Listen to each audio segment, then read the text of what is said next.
ከቤተ መቅደሳቸው አምድ ማር ወተትና ውሃ እየፈለቀ ድውያንን የሚፈውሱ በየዓመቱ ባረፉበት በጥቅምት 4 ቀንና በበዓለ ደብረ ታቦር ከቤተ መቅደሳቸው አምድ ማር ወተትና ውሃ እንደ ጠበል እየፈለቀ የተቀቡትን በተለያዩ በሽታዎች የሚሰቃዩ ድውያንን ፈጥኖ የሚፈውስላቸው ይኸውም ማር ወተትና ውሃ የሆነ ጠበላቸው በበዓሉ ዋዜማ ፈልቆ ሕሙማን ከተፈወሱበት በኋላ የበዓሉ ዕለት ቅዳሴ አልቆ እትው በሰላም እንደተባለ መድረቅ የሚጀምር ስማቸውን የጠራውን መታሰቢያቸውን ያደረገው እንደሚምርላቸው ጌታችን ቃል የገባላቸው በጌታችን የልደት በዓል በታኅሳስ 29 ቀን መንትያ ሆነው የተወለዱ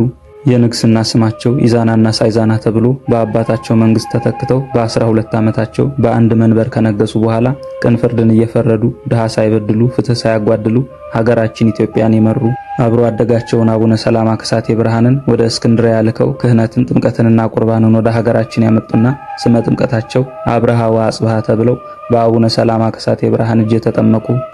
በሀገራችን ወንጌልን የሰበኩና አብያተ ክርስቲያናትን ያነጹ